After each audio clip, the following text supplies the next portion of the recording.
အလုတ်ကိစ္စနဲ့ခရီးကပြန်လာတဲ့ယောက်ျားကအင်းထဲရောက်တော့မတိတဲ့သူတယောက်ရဲ့နာရီတလုံးကိုတွေ့လိုက်ရတယ်။ဒီနောက်မှာတော့သူ့မိမရဲ့အင်ဂျီကော်လန်ကိုဆိုဖာပေါ်မှာသွားတွေ့ပြန်ရောတွေ့ချင်းပဲမိမကချက်ချင်းကိုမျက်နှာပြတ်သွားတော့တာပဲ။ယောက်ျားကမေးဆရာရှိတာမေးဖို့ပြင်းနေတော့မှာပေါ့။အဲ့ဒီအချိန်မှာပဲရေချိုးခန်းတွေကအထန်တထန်ကြားလိုက်ရတယ်။အမှန်တရားကိုဖော်ထုတ်ခြင်းစိတ်နဲ့ဒေါသတကြီးရေချိုးခန်းတွေကိုပြေးဝင်သွားတော့ဒါပေမဲ့အထဲမှာရှိနေတဲ့သူကသူ့သားလေးကိုယ်တိုင်ဖြစ်နေတာကို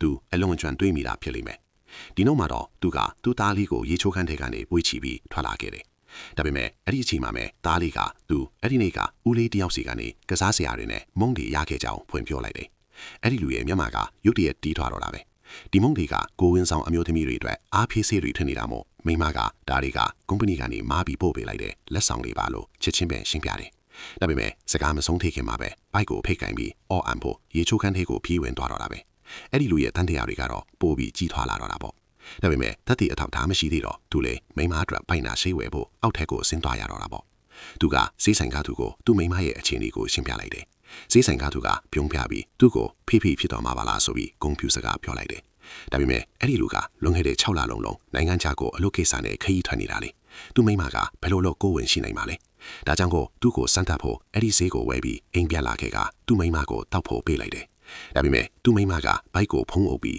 ငင်းဆန်လိုက်တာပေါ့။အဲ့ဒီခါကျမှအဲ့ဒီလူကသူ့တန်တရားတွေကမှန်ကန်တယ်ဆိုတာကိုတေချပေါက်တီးသွားတော့တာပဲ။နောက်တနေ့စနေနေ့မနက်မှာပေါ့မိမကမနေ့စာကိုအလောတကြီးအမြန်ဆုံးစားတော့ပြီးသွားတယ်။ကုမ္ပဏီမှာရုတ်တရက်အစည်းအဝေးတစ်ခုရှိလို့တွားတက်ရမယ်လို့သူမပြောတယ်။ဒါပေမဲ့သူမအပြင်ထွက်သွားတဲ့အခါအလုပ်ထုံးကွန်ပျူတာတောင်ယူမသွားဘူးလေ။အဲ့ဒီလူကချက်ချင်းပဲကွန်ပျူတာကိုယူပြီးသူမိမရဲ့ကုမ္ပဏီကိုတွားတော့တာပေါ့။အေဂျိုကသူမိမကုမ္ပဏီမှာမရှိဘူးလို့ပြောပြတယ်။တထက်ကဈေးရုံကိုခေါ်သွားတယ်။အရင်ကတန်တရားတွေအားလုံးကိုပြန်တွေးလိုက်တဲ့အခါအဲ့ဒီလူကနောက်ဆုံးတော့အားလုံးကိုနားလေသွားတော့တာပဲ။သူမိမရဲ့နေတိုင်းအလုပ်ကြိုးစားမှုဆိုတာတကယ်တော့ချင်းတွေးနေတာဖြစ်နေတာကို